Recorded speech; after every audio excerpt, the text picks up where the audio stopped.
Okay hello students, once again welcome back to my YouTube channel the genius physicist. Students, आज हम discuss कर दिया about the Rutherford scattering. In previous lecture we have discussed about the impact parameter के impact पिरामीटर क्या होता है।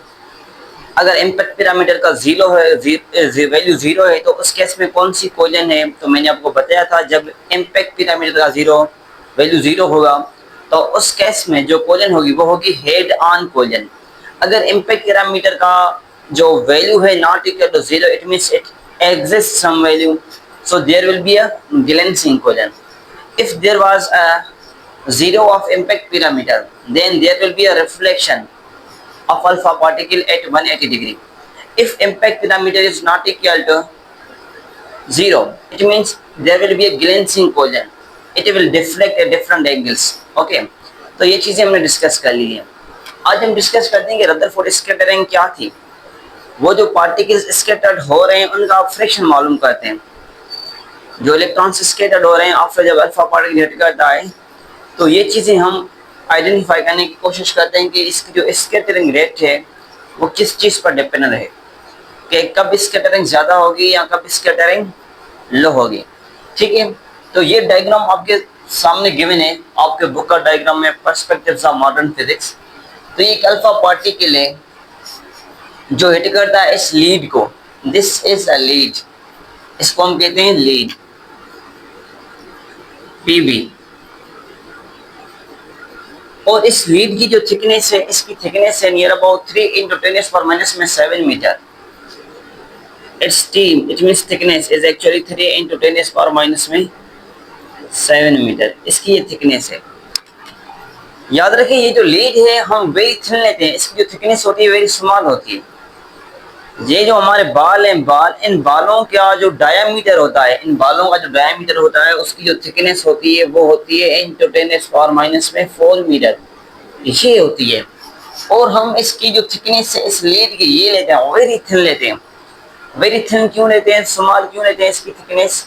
याद रखें, इसलिए हम इसकी थिकनेस वेरी स्मॉल लेते हैं ताकि जो अदर न्यूक्लियाई अवेलेबल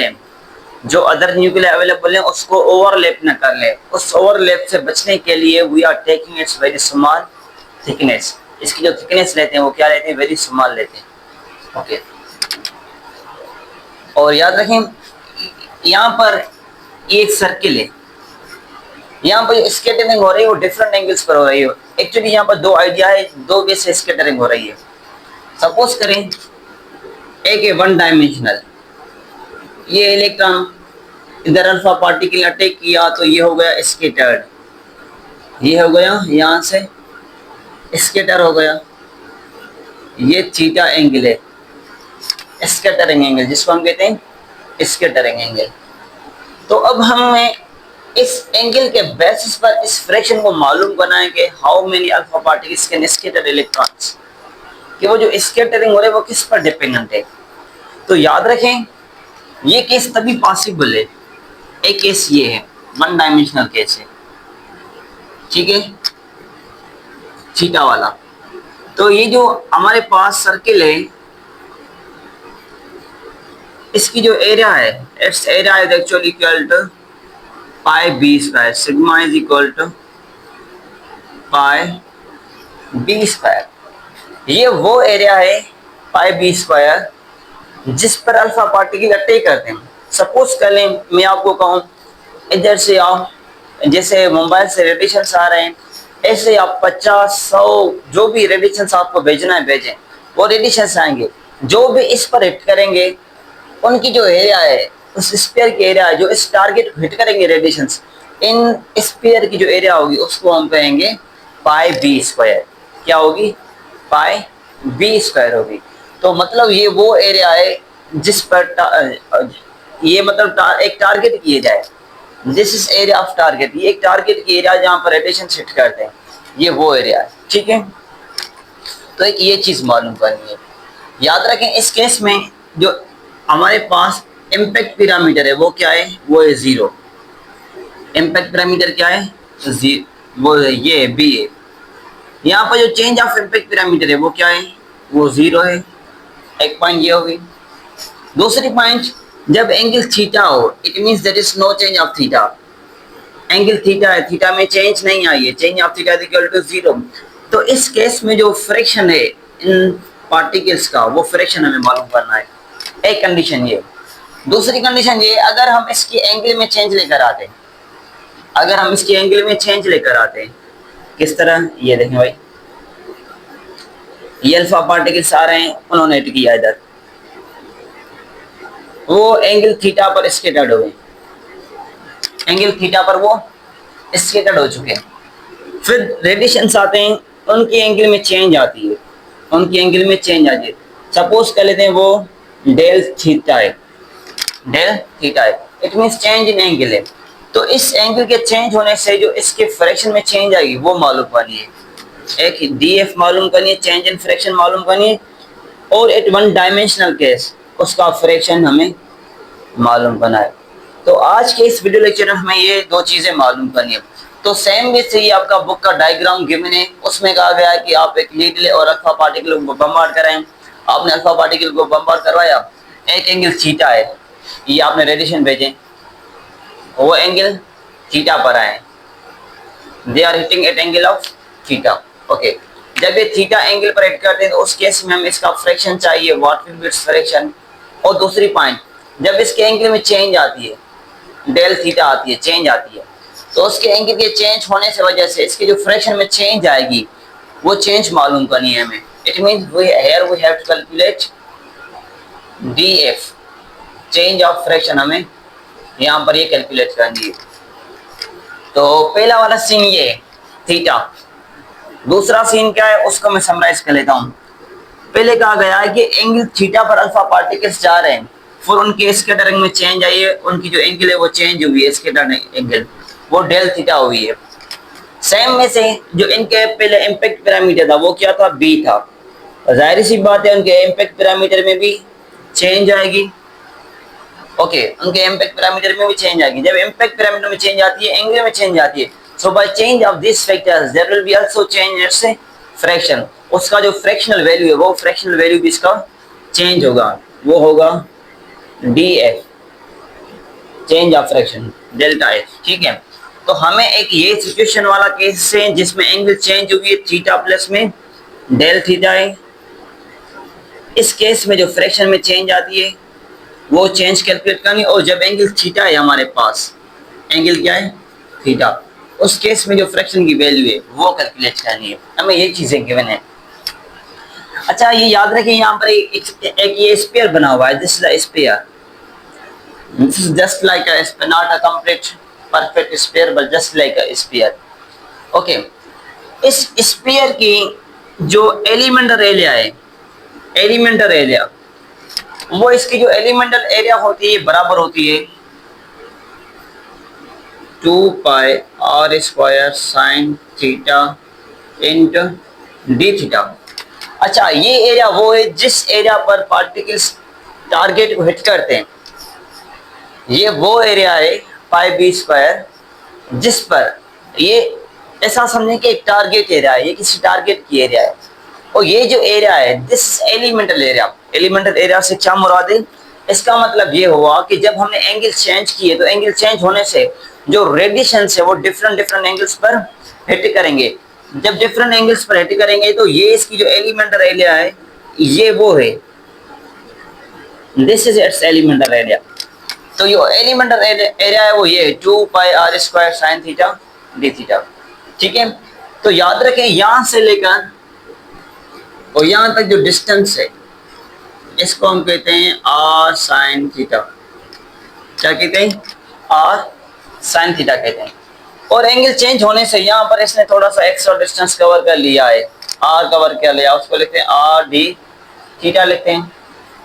तो इसको हम कहते हैं this is a zone radius, इसको हम कहते हैं this is a zone radius. मैं लिख लेता हूं इसको,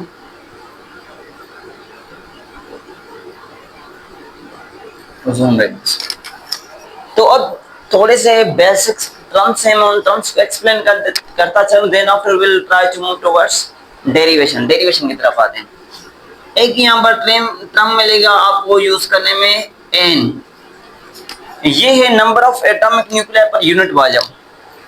इस यूनिट वाले में जो एटॉमिक न्यूक्लियर का नंबर है उसको हम शो करते हैं n के साथ, number of atomic nuclear per unit volume उसको हम शो करते हैं इस तरह से।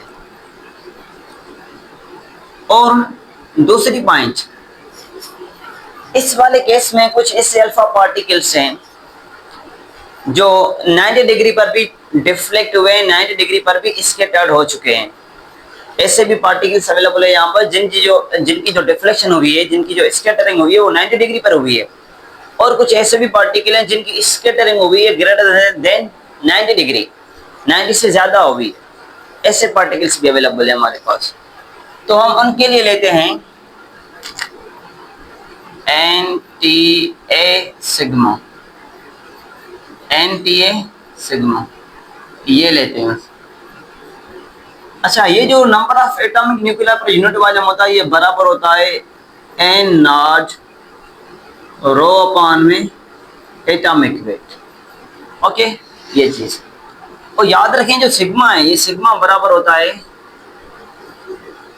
पाई भी, इसका यहाँ पर मैंने लिख लिया है। तो मैं यहाँ पर लिख सकता हूँ इसको NTA sigma is equal to pi B square. आपको ये बात मायने होनी चाहिए। यहाँ पर आपके बुक में एक छोटी सी बात की गई है, इसके बेसिस पर ये बात कर लें। Then after we are trying to drive relation for fraction, just only fraction at angle of theta. पहले हम इस रिलेशन को थोड़ा सा समझने की कोशिश कर लेते हैं, then after we will try to move further. आपके बुक में कहा गया है कि कोई अल्फा पार्टिकल है जो आ रहा है, सपोज करें अल्फा पार्टिकल आ रहा है, इसने हिट किया एटॉमिक न्यूक्लियर को और सपोज करें ये स्कैटर्ड हो चुका है एट एंगल ऑफ 45 डिग्री। इस एंगल पर 45 डिग्री पर स्कैटर्ड हो चुका है, इसकी ये एंगल है। और इस अल्फा पार्टिकल की जो ये alpha particle means helium nuclear है, ये जो अल्फा पार्टिकल है जिस वेलोसिटी के साथ आ रहा है उसकी वेलोसिटी है नियर अबाउट 10⁻⁶ मीटर पर सेकंड के साथ, यहाँ कहीं पर 10⁻⁷ मीटर पर सेकंड भी लिखा हुआ है। ओके, ये वेलोसिटी है। और इस पार्टिकल की जो एनर्जी है, energy of this alpha particle is actually equal to 7.7 mega electron volt. यहाँ हम इसको इस तरह लिख सकते हैं 1.23 इंटू 10⁻⁻ में 12 जूल। ये भी है, जस्ट 1 मिनट में वेरीफाई कर लूँ। 1.23 इंटू 10⁻⁻ में 12 जूल। जी बिल्कुल, okay, it's okay, that is okay. और जो इसकी डेंसिटी है, ये जो डेंसिटी है इसकी लीड की density 1.93 into 10⁻⁴ kg per metre cube, ये लीड की डेंसिटी है। ओके, तो हमें और लीड का जो एटॉमिक वेट है, atomic weight of this lead is actually equal to omega less than this atomic omega, sorry ये शो करता है एटॉमिक वेट को शो करता है। ठीक है, इसका जो एटॉमिक वेट है वो है 197। It's atomic weight is actually equal to 197। तो ये कंडीशंस गिवन है हमारे पास। हमें कहा गया है कि अल्फा पार्टिकल है जो हीलियम न्यूक्लियर के बराबर होता है, वो वेलोसिटी से आ रहा है, उसकी वेलोसिटी 10⁻⁶ मीटर पर सेकंड। और उस अल्फा पार्टिकल की जो एनर्जी है in mega electron volt, that is actually equal to 7.7 mega electron volt. और उसकी जो एनर्जी है in terms of joules, that will become equal to 1.23 into 10⁻⁻ में 12 joule. And density of this lead particle, ये जो lead है, इस lead की जो डेंसिटी है, density of this lead is actually equal to 1.93 into 10⁻⁴ kg per metre cube. ये इसकी क्या डेंसिटी है।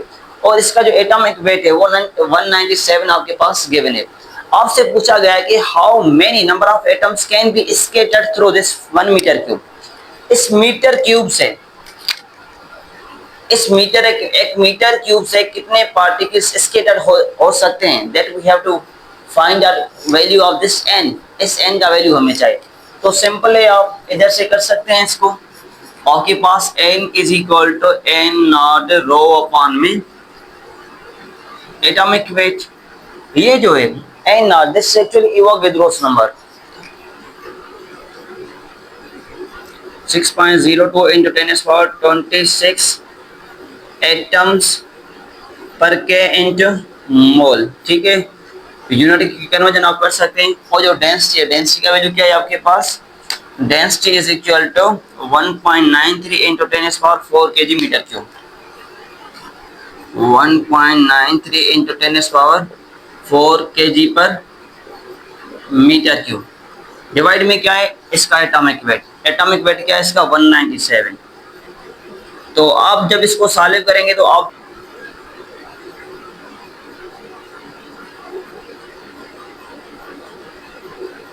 पर मीटर क्यूब, 1 मीटर क्यूब में से इतने पार्टिकल्स स्कैटर्ड हो सकते हैं जब एंगल हमारे पास क्या हो 45 डिग्री हो, ठीक है। तो अब आप ये नोट कर लें। अब हम मालूम करते हैं इसका fraction angle of theta when change of angle या when change of theta is equal to 0, when change of impact parameter is equal to 0, it means angle is theta, it means impact parameter is b. At these situations, on these conditions, what will be value of fraction, how many particles can be scattered, हमें उनका fraction चाहिए कि वो fraction किन चीज़ों पर dependent है, ठीक है। तो मैंने आपको बताया कि ये जो अल्फा पार्टिकल्स आ रहे हैं इनमें से काफ़ी ऐसे भी अल्फा पार्टिकल्स अवेलेबल हैं जो स्कैटर्ड हो सकते हैं एट एंगल ऑफ 90 डिग्री, और ऐसे भी पार्टिकल हैं जो 90 से ग्रेटर मतलब जिनका इम्पैक्ट पैरामीटर 0 था वो 180 डिग्री पर रिफ्लेक्ट बैक हो रहे थे। तो यहाँ पर देखा गया कुछ ऐसे पार्टिकल्स हैं जो 180 डिग्री पर, it means angle greater than 90 degree से भी डिफ्लेक्ट हो सकते हैं। ओके, तो अब हमें इनकी एग्रीगेट लेनी चाहिए, हमें इनकी परसेंटेज वैल्यू चाहिए, अब हमें इनका फ्रैक्शनल वैल्यू चाहिए, ठीक है। क्योंकि ऐसा नहीं कि पार्टिकल की एक साइमेट्री नहीं है कि साइमेट्री के हिसाब से पार्टिकल्स आ रहे हैं तो हम उनको एक मतलब मना सेटअप कर लें, नहीं, डिफरेंट पार्टिकल डिफरेंट वे से आ रहे हैं। हमने पता है आपको इनकी हमें एलिमेंटल एरिया लेनी पड़ती है क्योंकि पार्टिकल की साइमेट्री तो यहाँ पर है ही नहीं ना। जब साइमेट्री नहीं तो हम उनके एलिमेंटल एरिया लेंगे और उनका एग्रीगेट लेंगे, तो ये सारी चीजें देखनी पड़ेगी, ठीक है। तो हमें ये चीज मिली है, तो याद रखें। अब जो आगे मैं स्टार्ट कर रहा हूँ वो बात क्या है, इस बात के बेसिस पर मैं इस लेक्चर को आगे लेकर चलता हूँ। बात ये है कि देखा गया एक्सपेरिमेंट में कुछ ऐसे पार्टिकल हैं जो डिफ्लेक्ट होते हैं एट एंगल ऑफ 90 डिग्री, और also ऐसे पार्टिकल्स अवेलेबल हैं जिनकी एंगल 90 से ज्यादा है, 90 एंगल से ज्यादा है, तो उनका हमें एग्रीगेट लेना पड़ेगा, ठीक है। वो किस तरह लेंगे, वो हम इस तरह लेते हैं, fraction is equal to N T A sigma upon में एरिया लेते हैं।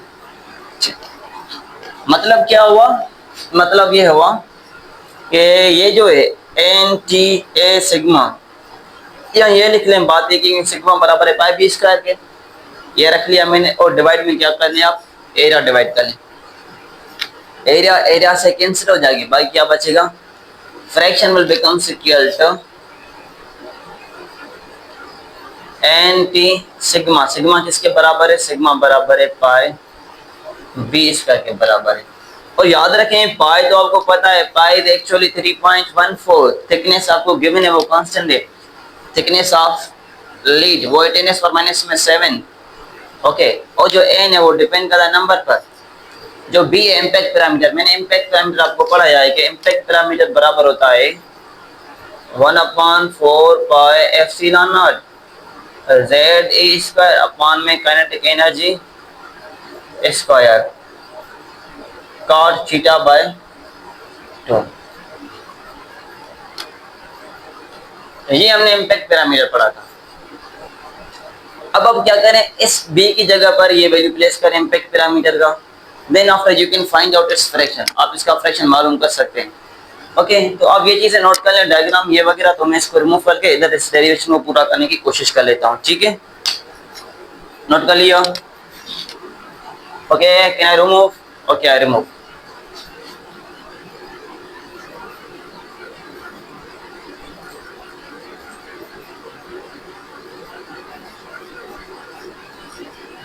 चीजों को समझिए, चीजों को कोशिश करें कॉन्सेप्चुअल लें, ठीक है। रट्टाफिकेशन ज्यादा से ज्यादा नहीं चल सकता, जितना हो सके कॉन्सेप्ट के पीछे भागे, कॉन्सेप्ट को लेकर चलें। अगर रटा लगाएंगे आज याद होगा, कल भूल जाएंगे। चीज़ों को एक टेक्निकल वे से देखें, चीज़ों को उस एंगल पर से देखें जिस एंगल से दूसरे नहीं देखते। चीज़ों को उस वे से एक्सप्लेन करें जिस वे से अदर बंदे, अदर सोसाइटी एक्सप्लेन नहीं करती। आप एक अपना लहजा, अपना मयार, अपना वे रखें, उस वे से चीज़ों को देखें, उस वे से चीज़ों को ऑब्जर्व करें, ताकि उसका रिजल्ट जो है ना वो अपने हिसाब से आ सके, अपनी मेंटलिटी उस चीज़ को एक्सेप्ट करे, उस वे से हमें चलना होगा। ओके, फोकस करें। अब आपके पास भी ये इम्पैक्ट पैरामीटर, आप क्या करें, इस इम्पैक्ट पैरामीटर का यहाँ पर वैल्यू प्लेस करें, एन टी पाई, और बी का वैल्यू क्या है, वो ये है, गिवन है 1/4 pi epsilon naught Z e square upon में kinetic energy cot theta by 2। ऊपर क्या है, यहाँ बी स्क्वायर है तो ये हो जाएगा होल स्क्वायर। ठीक है, अब आप इसको सिंप्लीफाई करें, fraction is equal to N t सही, okay, n T pi into, अच्छा इस बारे में सालिब कर लेता हूँ, ये हो जाएगा Z square E power 4 cot square theta by 2 upon में 4 pi epsilon naught kinetic energy का होल स्क्वायर। इस सारे ब्रैकेट का मैंने होल स्क्वायर ले लिया इसका। ठीक है, तो आपको पता है कि कॉट थीटा जो है ये बराबर होता है कॉस थीटा अपान में साइन थीटा। ठीक है, तो ये हमें मिला फ्रैक्शन, ये क्या मिला है हमें, ये वो फ्रैक्शन की वैल्यू है जब हमारे पास एंगल क्या है, थीटा पर, जब वन डायमेंशनल रे जा रहे हैं, जिसमें delta T zero, delta theta जो है ना वो 0 के बराबर है। ये वो फ्रैक्शन है, याद रखना है, ये वो वैल्यू है फ्रैक्शन की जिस केस में जो थीटा है वो थीटा की बराबर है। इट मीन्स जो डेल्टा थीटा है वो क्या है भाई, 0 है।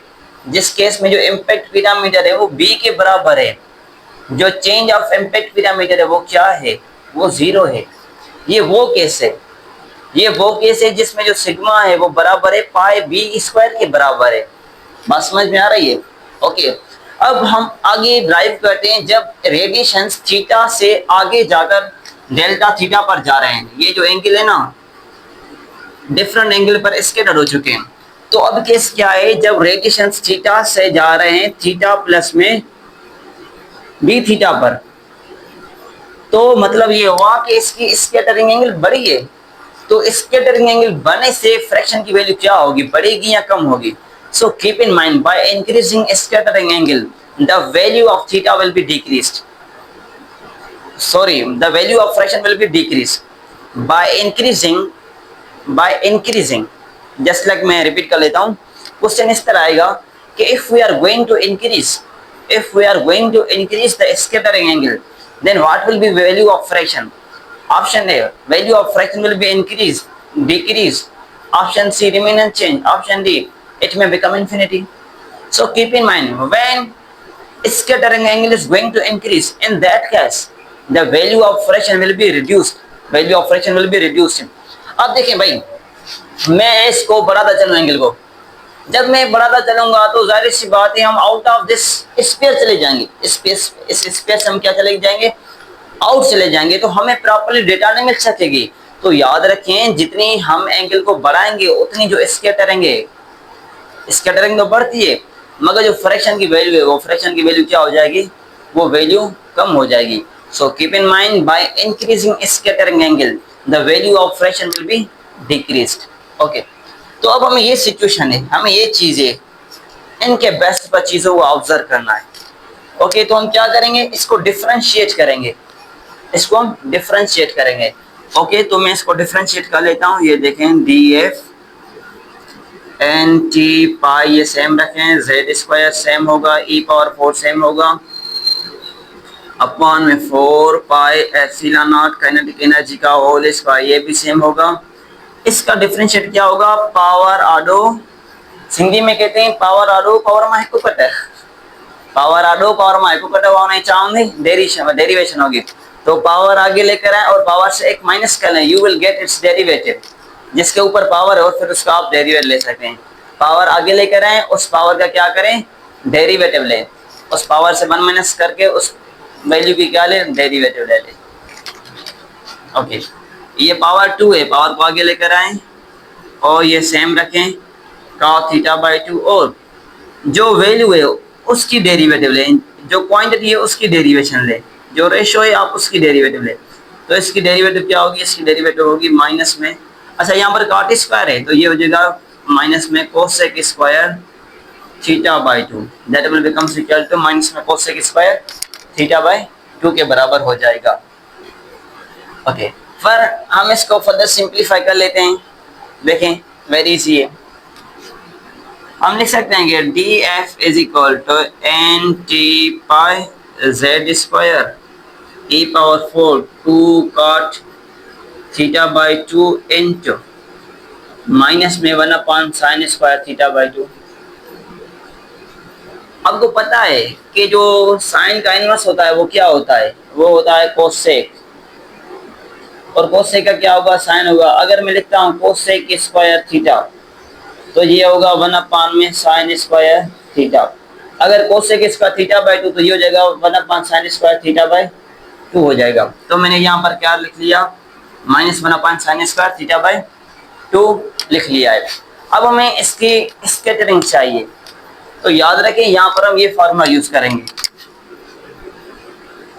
N of theta is equal to N i d f upon में divided by elemental area, this is called elemental area, ये बराबर होती है डी एस के। अच्छा याद रखें जो साइन थीटा होता है, मैं इसको सिंपलीफाई ही कर लेता हूँ ताकि वहां पर जगह मिल जाए थोड़ी सी। ये बराबर होते आए 2 पाई आर स्क्वायर, जो साइन थीटा होता है हम इसको इस तरह लिख सकते हैं 2 sign theta by 2 cos theta by 2, इस तरह हम इसको ले सकते हैं। 2 मल्टीप्लाई 2 यू विल गेट 4, तो ये हो जाएगा 4 pi square sine theta by 2 into cos theta by 2। Okay, ये ds का वैल्यू मिल गया हमें, ds भी मिल गया, ni भी कांस्टेंट है, और df का वैल्यू क्या है, df का वैल्यू आपके पास ये गिवन है, ये देखें df गिवन है ना हमारे पास, मार्कर अगेन की खत्म हो गई, और n ऑफ थीटा भी मिल गया हमें, ds भी मिल गया और df भी गिवन है। अब क्या करें, आप इसमें ये वैल्यू प्लेस करें, ठीक है। ये जो यहाँ पर cot स्क्वायर थीटा बाई 2 है, इसका जब हम डेरिवेटिव लेंगे, इस पावर को नीचे लेकर आएंगे, नीचे लेकर आएंगे तो ये कैंसिल हो जाएगा 2 1 अपॉन 2 और इंटू 2, तो ये कैंसिल हो जाएंगे 2 2, तो हमें मिलेगा cot theta by 2 into minus में कोसेक स्क्वायर थीटा बाई 2। अच्छा ये आप खुद ही कर लेना, डेरिवेटिव इतनी ज़्यादा नहीं है मगर वेरी सिंपल है, वेरी इजी है। तो ओके, वाह, नोट कर लिया आपने।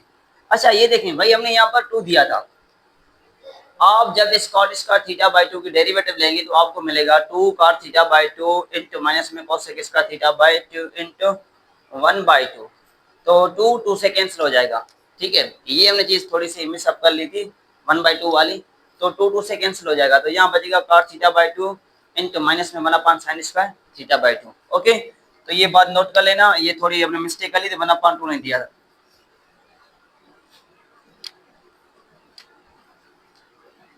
तो अब हम आगे चलते हैं, जल्दी करें, लाइट भी जाने वाली है।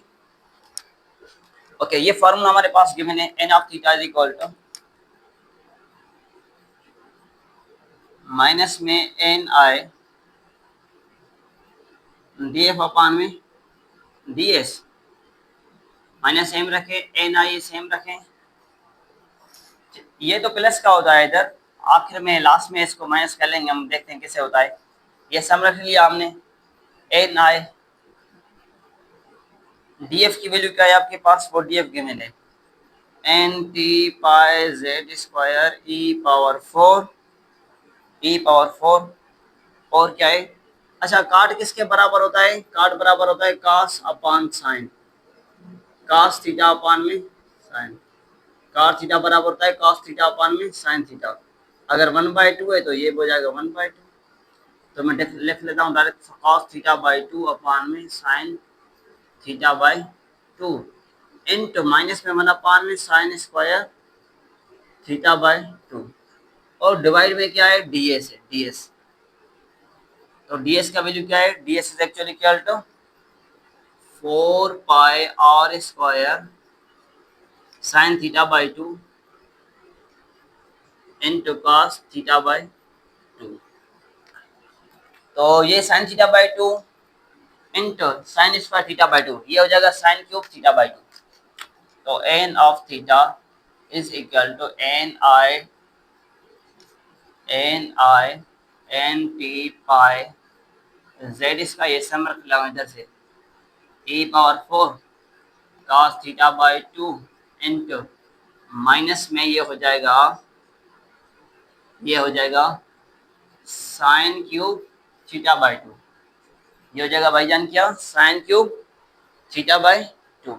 अच्छा यहाँ पर हमने थोड़ी मिस्टेक की है, अच्छा ये भी हमने नहीं रखा है यहाँ पर, ये भी रखना है भाई, क्या करें, सुबह से आज चाय नहीं पिए तो इसलिए टर्म्स मिस हो रहे हैं, ठीक है ना।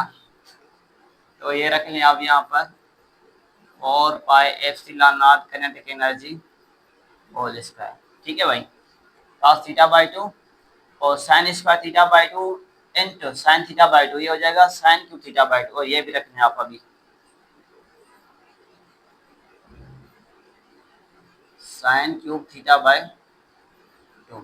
अच्छा याद रखें, ये टर्म नीचे डिवाइड करता है, इधर क्या करेगा, ये इधर मल्टीप्लाई करेगा, ठीक है।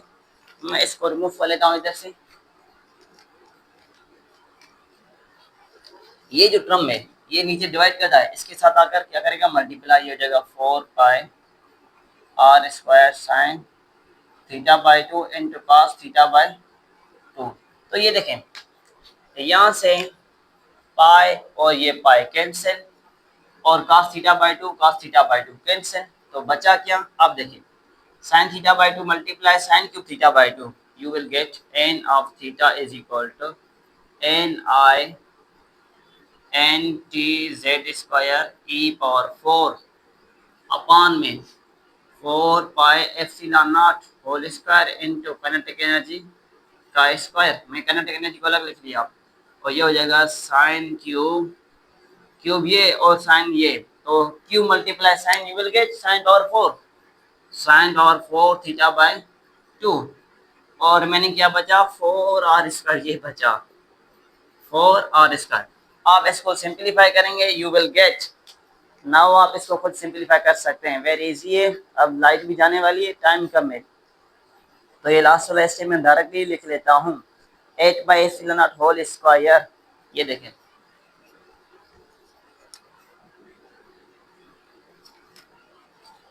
तो n of theta is equal N I N T Z square E power 4 upon में, आप इसको सॉल्व करेंगे तो ये आपको मिल जाएगा 8 pi epsilon naught whole square into kinetic energy square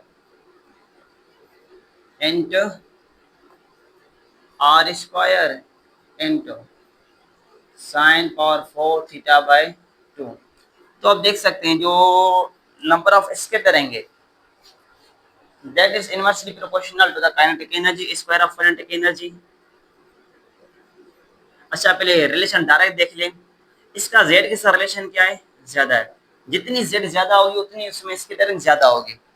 दूसरी पॉइंट, और जो n of theta that is inversely proportional to the kinetic energy, kinetic energy जितनी ज्यादा होगी उतनी उसमें स्केटरिंग क्या होगी, उतनी कम होगी। अगर स्लो स्लो जाएगा उससे करीब ज्यादा फोर्स और ज्यादा डिफरेंट हो सकता है, ठीक है। तो हम कह सकते हैं कि n of theta is inversely proportional to the square of kinetic energy. Square of kinetic energy के साथ रिलेशन क्या है, इसका इनवर्स है। और दूसरी point, n of theta is actually inversely proportional to the square of r। r के साथ क्या है इसका रिलेशन भाई, उसके साथ भी रिलेशन इसका इनवर्स है, सबके साथ इनवर्स है, किसी से सीधा नहीं है, ठीक है। और जो साइन स्क्वायर थीटा बाई 2 है इसके साथ रिलेशन क्या है, एन ऑफ थीटा का, एन ऑफ थीटा का इसके साथ रिलेशन इनवर्स है। N of theta is inversely proportional to the 1 upon में साइन पावर 4 थीटा बाई 2। तो ये हमें फाइनली रिलेशंस मिल गए हैं। तो ये थी रदरफोर्ड स्केटरिंग। यहाँ पर मैं इसको सिंपली समराइज कर लूँ तो रदरफोर्ड स्कैटरिंग ये हुई कि पहले हमने एंगल थीटा ली थी, उसमें जो चेंज ऑफ थीटा थी वो 0 के बराबर थी। पहले हमने इम्पैक्ट पैरामीटर लिया था बी, उसमें जो चेंज ऑफ इम्पैक्ट पैरामीटर वो क्या थी, वो 0 थी। और उसकी जो हमने एरिया ली थी सिग्मा, टारगेट को जो टारगेट जिस टारगेट पर इलेक्ट्रॉन्स अल्फा पार्टिकल हिट कर रहे थे उसकी जो डेंसिटी थी वो sigma is equal to pi B square, वो उसके एरिया थे। Sigma is equal not density, sigma is equal to pi B square थी। ओके, ये चीजें थी। फिर हमने क्या किया, उसकी एंगल को बढ़ाया, उसकी एंगल को थीटा से डेल्टा थीटा किया, उसकी एंगल में हमने चेंज लाई। तो चेंज लाने के बाद उसके स्कैटरिंग पर क्या इफेक्ट हुआ हमने वही मालूम किया। तो यहाँ पर ये चीज मालूम हुई कि N of theta is inversely proportional to the kinetic energy, and n of theta is inversely proportional to the square of distance, and n of theta is inversely proportional to the 1 upon में sin power 4 theta by 2। याद रखें जितना atomic number ज्यादा होगा, जितना value z का ज्यादा होगा उतनी उसमें स्कैटरिंग ज्यादा होगी। सपोज करें एक पार्टिकल है जिसका मास है मान लेते 50 AMU हुआ, और दूसरा हमारे पास है जिसका मास है 100 AMU। सेम एनर्जी के साथ दो अल्फा पार्टिकल आ रहे हैं, तो 50 के ज्यादा फोर्स लगा सकता है या 100? 50 AMU ज्यादा फोर्स लगेगा या 100? जाहिर सी बात है जो उसका मास ज्यादा होगा, जो ज्यादा हेल्थी होगा, that will experience high level of force, वो ज्यादा फोर्स लगाएगा। ठीक है, तो ये थे relations about the Rutherford scattering. If you have any question from here, you are free to ask. You can comment me. Inshallah, I will respond to you as soon as possible. So that was end of this atomic and molecular physics video lectures. From today, either from tomorrow, inshallah, I will try my best to share the video lectures related to first year and second year physics on the basis of specific chapters. Okay, viewers, see you next. Thank you.